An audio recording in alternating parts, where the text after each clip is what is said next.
Donc, bon retour à tous ceux qui ont regardé la première vidéo. Comme j'avais dit, dans cette vidéo-là, je vais parler d'un légume plus spécifiquement, vous donner de l'information sur celui-là, ce qui va être l'échalote. Autre chose aussi que je voulais partager aussi, c'est de montrer, faire le tour de la salle avec vous dans le fond, avec qu'est-ce qui est planté présentement dans chaque bac. Et dans le fond, l'idée première, comme j'avais dit, était pour commencer les tests, dans le fond, c'est de planter différents légumes.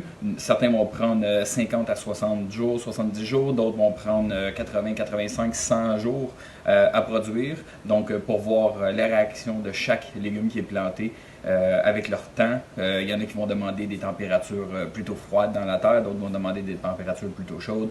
Donc, juste pour voir la réaction de chaque produit sans trop essayer de jouer avec ces températures-là. On veut juste voir avec une température stable dans un environnement contrôlé, voir comment ils vont se développer. Donc au début, le premier que je voulais parler, dans le fond, c'est les échalotes. C'est un des premiers légumes que j'ai commencé à utiliser, que je me suis rendu compte qui était super facile à faire pousser. Dans le fond, pour ceux qui en utilisent relativement souvent, je vous dis tout de suite, arrêtez d'en acheter dans les supermarchés. Très simple.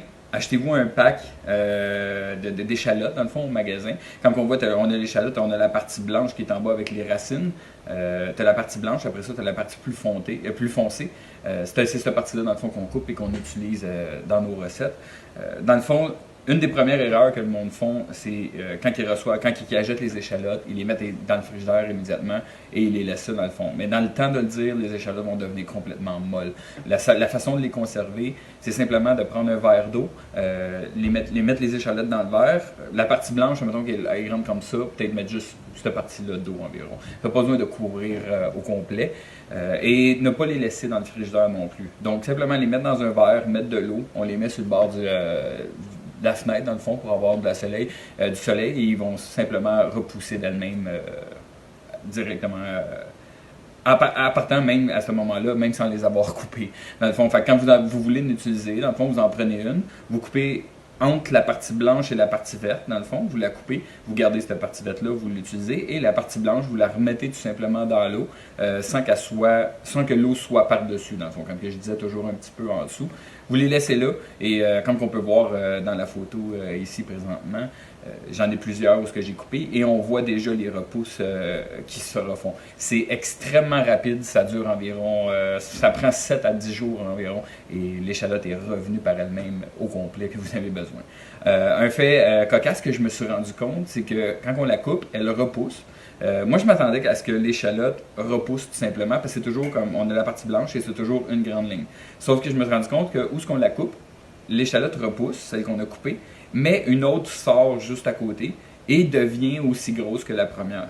Donc, après ça, on les recoupe, on se retrouve avec deux échalotes pour la même, et une troisième sort, une quatrième et cinquième, et après un certain temps, ça devient littéralement une branche d'échalote qui produit comme c'est pas possible.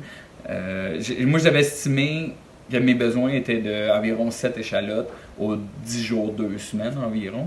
Puis j'ai planté les 7. Moi, vu que j'ai les bacs, dans le fond, je les ai mis directement à la terre. Dans la terre ou dans l'eau, il n'y a pas de différence vraiment. C'est un légume qui fait partie de la catégorie des oignons, qui veut utiliser plus qu'autre chose de l'eau, dans le fond, pour sa croissance.